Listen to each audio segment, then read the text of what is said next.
we live in traffic, and so we don't want traffic when we're not in traffic. And so in the dance floor, if there's traffic, people just get frustrated.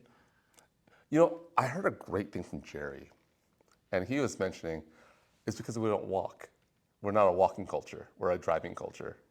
Oh, I didn't even think about that. Because I've got a reputation for being good to dance behind, but it's because I clear the row for them. You know, I'm the snow piercer. You know. All right. Last year, one of our most requested videos was for me and Rob to talk about Floorcraft. And of course, in 2025, it still remains one of the hot button topics to talk about. But we'll go from this interesting angle to start. A lot of people think that Floorcraft, the problem with Floorcraft is that there are bad dancers that don't know how to navigate the floor. But I'll pose you this, Rob. What if I would tell you that some of the problems, if not maybe some of the main problems, is the very good dancers or teachers or professionals that kind of go out on the floor and do their own thing and cause some disturbances on the floor. So you're talking about like rules for thee and not for me? Yeah, exactly. Yes, do as I say, not as I do, kind of thing. A little hypocrisy going on there. Some hypocrisy, and I wonder what that comes from, right? Like, is there a certain sense of entitlement? Like, I'm a good dancer already. I know how to navigate, and so they just do whatever they want. Well, I think that's a possibility, but I also think, I mean, when we think about, let's say, teachers and professionals, right? Yeah. Now, are they teachers and professionals who dance socially? Because let's take, for example, when I started learning stage, my Floorcraft took a step back. And I made some questionable decisions because You're like, I gotta do this wide, take up the space, right? That's the whole thing of stage. Take up all the space you got. Yeah, you know, or like I'm working on this sequence and I'm like, I'm gonna use it socially. So, I mean, when I first started doing stage, I made some questionable decisions. Okay. And not proud of it, but, you know. But it comes back to my thinking, like, what if these people are professionals and they don't dance socially, so they don't have the ideas that we kind of subscribe to, like, you know, you dance together with the crowd because they don't have, you know. You dance as one, right? You're dancing with everybody, not just your partner. Yeah. And you see it often. And this, you know, you often see the visiting instructor couple come and they're performing at so-and-so Milonga and they're about to go on in like an hour, and so they want to get their warm-ups in. And so they're just taking their time, taking up all the space, like not even like circulating. Yeah, not circulating, sometimes not moving, or sometimes just whatever, like get out of my way kind of thing. They are the stroke of the, you know, the aneurysm. They're just like blocking the circulation. They're causing the Floorcraft heart attack. Yeah, and all it really does it just takes one couple to do that, and it really causes a logjam. But I will argue for the professionals, because as a professional tango dancer, it's their bodies on the line. It's what they have to make a living. And so they have to be as careful as possible, right? So they have to make sure they have enough space, that there's not some randoms gonna crash into them and twist their ankle, and we've seen that happen. Like I've heard professionals come and somebody stepped on their heel and they got injured and they couldn't. It's happened. Yeah, I mean, when I used to compete, I used to not dance until I got eliminated. Right. A lot of people do that now. But no one dances at the. But that's the thing, though. So they go home and rest. So if you're a professional, why do you subject yourself to that? When I compete, I made the choice not to get on the floor. Well, they have to warm up because they're going to perform. Yeah, but I also warm up in other areas. I mean, you could warm up in the back room. What, in the parking lot or something? Not a lot of these people have back rooms. Oh, well, okay. They go to the bathroom and dance in the stall. It might be safer. But I'm saying is that it's high risk for them because they're a traveling couple and they have to do this for a certain amount of time to ensure their salary for the whole year. Okay. So what about the center? That's, depending on the community, that could be dangerous. Okay. Right? I mean, yeah, it's because most of the time, like, I don't know, there's been a huge change in the landscape, and I think we've talked about this before. Before, it used to be mostly new people in the middle. Now it's mostly like advanced dancers in the middle and new people on the outside. Yeah. Totally flipped. But if they're advanced dancers on the inside, wouldn't they be safer with advanced dancers on the inside? I guess they would be safer. Because advanced dancers could avoid them. The advanced dancers could figure out the spacing. They could stop when they needed to stop. I also think that they want to dance on the outside lane to make everybody see them. Okay, I can see that. Because they want to sell their product. Yeah, but they're selling the product in the performance. Yeah, but they also want to sell it maybe socially, to like show that we can dance in an improvised way. Because most of those showcases are usually choreographed. Yeah. Or large parts of them are choreographed. Yeah. All right, but if they want to sell their product, wouldn't it be better for them to start dancing with the community? But that's another high risk thing, right? You're putting yourself or your body at risk of somebody else. You crashing into them, or they crashing into somebody else. Yeah, high risk, high reward. I mean, if you want people to show up to your classes, I mean, I've seen a lot of professionals go out there and start dancing with the community, and those classes do fill up. I will also defend some of the advanced dancers who, on the outside, look like they're maniacs, but actually they are more predictable than some of these other people. Like, for example, like I was at a marathon recently, and there's some people that are like, oh, how could you dance next to this person? Their embrace is so big and they take up all this space. And I'm like, yeah, but it's predictable. I know they dance to the music, and I know that they're going to make this thing, and I know that typically they're not going to go backwards against the line of dance usually.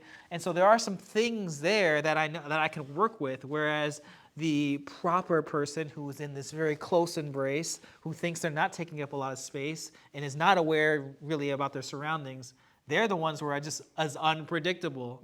Are they going to just automatically just take a back step right now? Or like, I don't know, they could, right? So yeah, I get what you're saying. And I think open embrace gets a bad reputation, because if I dance open embrace and I know how to, like, people go, well, why are you doing these big hitos? But if I lead my follower into the hito, I just take up this spot right here, just this little circle right here. That's it. Yeah. You know? Yeah, you just take your hip away and like you just open up a path where you're. Yeah, I'm just taking this block right here. Yeah. Whereas some of these people in close embrace, where you think you're not taking a lot of space, you're actually moving a line like you're taking up more space than actually I am doing the hito. No, it's true. But the one thing I would say is that a lot of people complain about this stuff online, and I think it's one of those things where it falls on deaf ears, because the people who need, we always joke about how the people who need to hear what's being said never hear it. No. And then really nothing happens, because everyone gets angry, they beat their chest, and nothing happens. So sometimes I think if it's really so much an issue, let's just take care of it right away. Like, go up to the organizer and just say, hey, you want to talk to this couple, or. But I'm not thinking. And I was talking to Brian about this just recently, and he made a great point. Right. And so it's not an awareness issue, and I agree. It's a skill issue. It's when you're dancing in a crowded space, and you're only afforded a certain place, you have to be able to adapt and take that spot that opens up, and then take this spot that opens up, and then take this spot that opens up.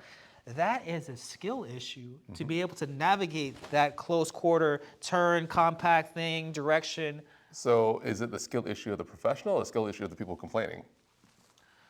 That's a good question. I think it's a skill issue with anybody in a crowded space, whether you're a pro or not. I know, but taking the scenario, right? The pro, let's just say the pro is causing the log jam. Yeah. is it because and is that everyone else needs to compensate for the pro trying to be safe, or is it the pro should be able to dance in his allotted space, and That's a good point. feel and know that they're still safe in their pocket? That's a good point. I think for me, when I'm dancing next to big names or professionals, or even dancing with them, I'm always trying to secure the area. If I see like some big name that's in front of me, it's my job to almost protect them in a way. Like I dance in a way where it's just like, You're the rear guard. yeah, I'll take the hit for you, It's like, that's kind of, but that's just what I do. But I could see how some people would get upset. It's like, yeah, why are you sacrificing all this stuff for this one couple? There's a whole community of people. Yeah. It's funny because I started this whole idea that when I started stage, I became a little more reckless, right? But it was from team stage that I actually learned how to stay in the pocket. Okay. And because, I used to think I was decent in navigation, and I probably really wasn't. I was probably the guy dancing close embrace. I think that's most people. I know, but like it became more apparent to me because I was probably that guy who was in close embrace, taking more space than I should, thinking that I'm in close embrace and I'm really small, And just go counterclockwise. Yeah, I love that. I love when people make this announcement. It's just like, but the thing is, I think it's really easy to, when we start talking about navigation and everything, but part of my problem is I have this idea of what I'm doing, but I don't have the awareness to really know what I'm really doing. You know what I mean? So it's kind of like, okay, I dance a close embrace, and I think I'm dancing small, but I'm really not dancing that small. That's what I mean. So I end up having this lack of awareness. Okay, like sensitivity almost. Yeah, or I'm just delusional because I think I'm dancing small. Hey, it's okay. You know what? I'm okay with being honest about where I am and where I'm going. Or you might be aware of your own space, but you're not aware of how much like impulse you're sending the person you're dancing with. Yeah. Right. So that might be a different scenario, situation. But where I'm going with is that the reason why I think I'm better at navigation now more than ever is because because with team stage I had to stay in formation and I had to stay within the pocket, and then when we start talking about navigation, we might do it once, we might do it twice, but we're not consistently practicing it.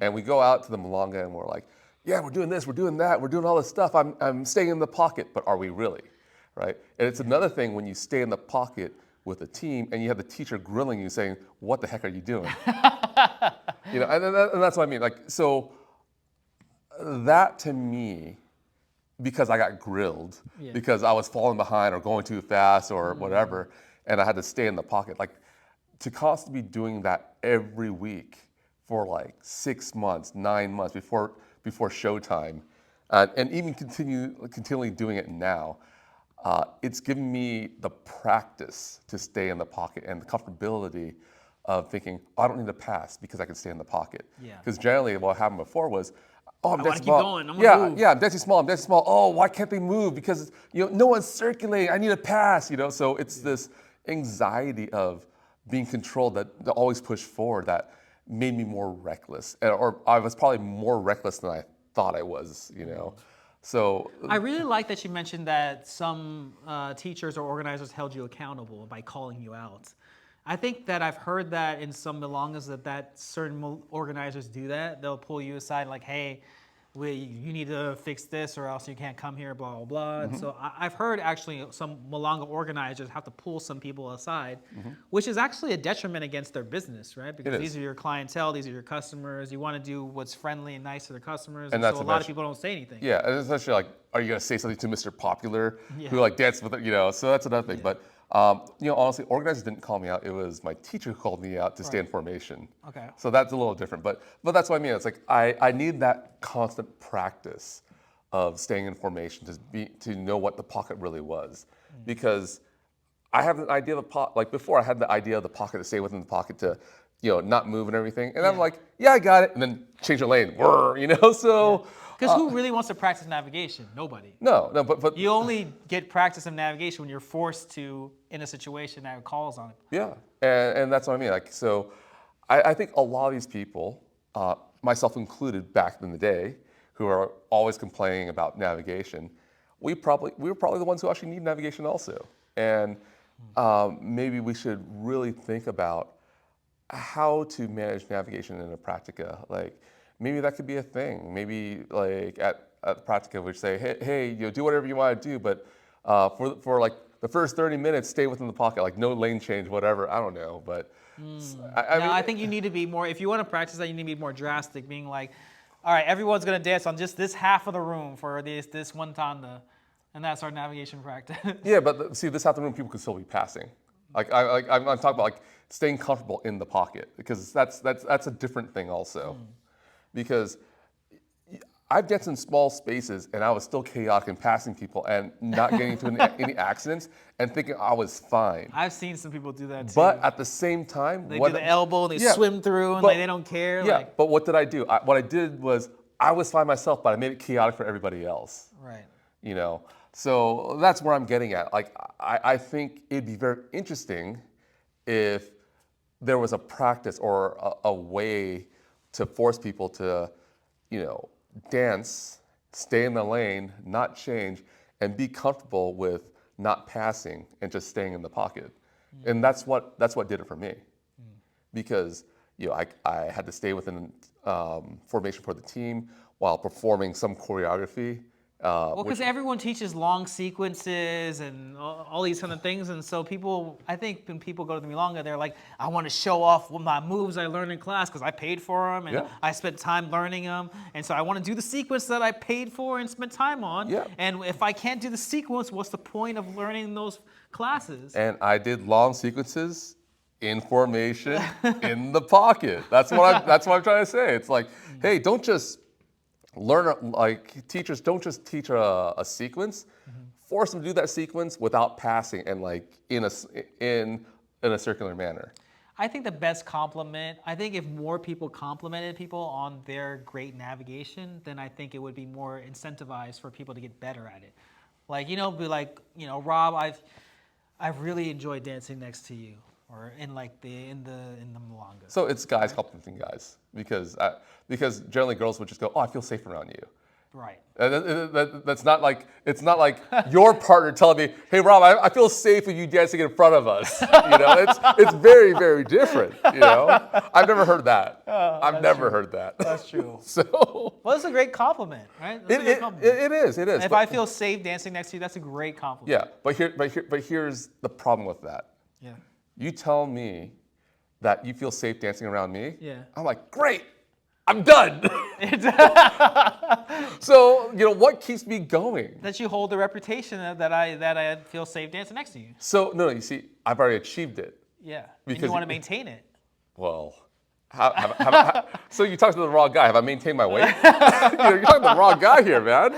No, I mean, like, you know, you want to live up to that billing, to that reputation. So, you know, so Derek goes and tells somebody else that, oh, yeah, you should dance next to Rob if you had to in a crowded space. Yeah, you know. You live up to that reputation. Okay. I mean, I think some people, I've got a reputation for being good to dance behind, but it's because I clear the row for them. You know? I'm the snow piercer, you know? Point of the spear. I'll clear the lane for you. There's some good people like that, you know? I pick those people out sometimes. You know? I'm like, yeah, they're perfect to dance behind. They're just going to clear the path for me. You know, so I think it's one of those things where I accept the compliment, but also at the same time, I also know my folly. And I'm getting better at it, but at the same time, I definitely could still do some more work. Right. And I never see any organizers complimenting navigation when it's done right. I've only seen it called out when it's done poorly. Well, maybe because it's that expectation. You know, it kind of like accounting, right? You expect your accountant to always get things right. You don't say, good job, man. You added that correctly. Yeah, like good job, you know. I got my $20 tax return. You know, I don't, you know, you know, there's an expectation that you don't fail, right? Yeah. But meteorologists, for example, who have a constant fail rate because, you know, it's 80% rain. There's rain. Yeah. You know, but when they get it right, like, good job. You know, so I think that's the problem, is that when there's this expectation for us to navigate well. You know, so it's nothing to compliment. Well, here in LA, we definitely do not have that reputation of navigating well. I think we have one of the worst reputations in terms of navigation. I agree. And for good reason, because I think a lot of people, we live in traffic, and so we don't want traffic when we're not in traffic. And so in the dance floor, if there's traffic, people just get frustrated. You know, I heard a great thing from Jerry, and he was mentioning it's because we don't walk. We're not a walking culture. We're a driving culture. Oh, I didn't even think about that. Because New York, for example, everyone walks. Everyone has this spatial awareness to get around people, not bump shoulders and stuff. Because you bump shoulders, someone might have words with you. That's interesting. I had never thought about that. So we are definitely a car culture. We make up like most of the automobile population. So we have this idea of big personal space. So I mean, maybe. So maybe we should have our. I mean, maybe Tango in LA tax benefit from New York's congestion tax. Tax. Yeah, because they got that congestion tax where like if you drive within that certain area, you get extra toll. So maybe we should turn in more towards a walking culture to better our tango. If everything wasn't so freaking far away. Yeah, well, if we had high-speed rails going all over the place, that'd be nice too. But you know how expensive it is to dig through mountains. Yeah. Yeah. Well, that's interesting. That is interesting. So yeah, we've got people causing traffic, making traffic. We got people like myself who's unaware of the havoc they've caused and trying to redeem myself. We've got, and that's why, like, when people complain about navigation, I kind of like laugh about it now because it's like, yeah, it was you. Like, you probably don't know what the heck you're doing either. So I think it's one of those things where if you really care about navigation, I think it's good for all of us to look at ourselves and try to be better navigators and ask, like. And if you're a good navigator, to interrupt, if you're a good navigator, you should know, or at least have a list of people that you like dancing around. If you don't have that list, you're probably not a good navigator. Because I think if you're a good navigator, you recognize other good navigators, right? Yeah, or at least someone to be your point man to clear your way. But either way, you're aware of something. Yeah. I if agree. You have no clue of who to dance next to, then maybe you're the problem. No, right? I honestly, most of the time, you are the problem. Like, I'll be honest with you. Like, most of the time, I didn't think I was the problem. But then looking back, now with knowing what I know now and thinking of myself back then, I'd probably say, yeah, I was probably the problem. And you know what? Who's the first one to get on Facebook and say, "God damn navigation"? Hey, I mean, self-awareness. It's my new thing now. Yeah. But it's like, I think that if there were more, I think we need to point it out more. I think we need to have a sense of like ambition to be better navigation as a culture, as a community. And what I'm saying is that like when we go around, we should celebrate. Like for me, like I'm just gonna bring back DC again and Tango Holiday. It was really packed for most of the afternoon and night milongas. But there's something beautiful about dancing in a very packed way, but still like having a synergy with the people around you. And yes, did I have to sacrifice some of my dance? Yes, right? It recalls some sacrifice because I can't do some of the moves that I would want to do. I can't dance as freely because there's people around me and I have to be more cautious. And so in that sense, because I'm more cautious, it restricts me a little bit from being completely creative in my own sense of a dancer, but in the same time, there is that beauty, there is that sense of dancing as one unit together that I just feel it feels so great. Yeah. And so I wish most people would have that understanding that you're not just dancing with your partner and yourself, you're dancing with everybody around you. And it just feels so magical when it works together. Instead of working against each other. It's like, this person won't move. This person just elbowed me. This person stepped on me, you know. I agree with you. I think before we get into dancing, I think we're getting ahead of ourselves. We're putting the horse before the cart, or the cart before the horse. What do you mean? What I mean is, maybe the grand idea is to dance with the whole floor, as to dance with one unit, right? Yeah. But people are so individualistic right now, and that's a tall order. So how about dance with one buddy, and then turn it to a train of three, and turn on the train, just one step at a time. That's what I'm suggesting. I'm suggesting, find a point man, find a rear guard, and work from there, and then let the train grow until it becomes the whole floor. Because like right now, it's a tall order, because what do I know how to dance with the whole floor if all I've thought about for the past 10 years, 15 years, 20 years is just like protect the woman, right? That's true. all I care about. So what does that mean? That means elbows out, I'm gonna do whatever. I'm gonna be a football player, Yeah. So let's just take a step back and just say, hey, find a buddy to dance behind. And go from there. That's my suggestion. He could be my wingman anytime.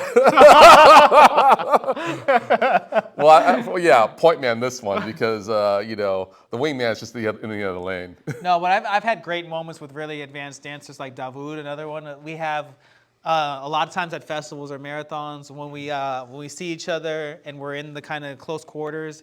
Sometimes we'll end the song really close together. Sometimes we'll trade places, which is a really cool way of navigating. Like we kind of swap back and forth. And so, this thing, although we didn't come to some verbal agreement, it kind of just happened naturally. This thing is finding your buddy actually sometimes happens frequently with these things. But that's what I mean. Just start with a buddy, then move on. I think the whole dance as one unit for the whole floor, I think it's a tall order. So let's just, one buddy at a time. One buddy at a time. But let us know, what do you think about some of our suggestions, and what do you think about the entitlement and the things that we discussed in this video? Because we're speaking from our LA community and our own personal experiences, but we'd love to hear yours in the comment section. But thank you so much for watching our latest video, and we will catch you on the next one. All right, thank you for joining us for this episode of Left Foot, Right Foot. Don't forget to click the subscribe button and notification bell to keep up to us in our latest content. Yeah, it really goes a long way. We've come a long way so far, and we really appreciate everyone's support in helping us grow this channel and all supporting our lifelong path of really getting social dancing out there and allowing other people to find their way to Argentine Tango.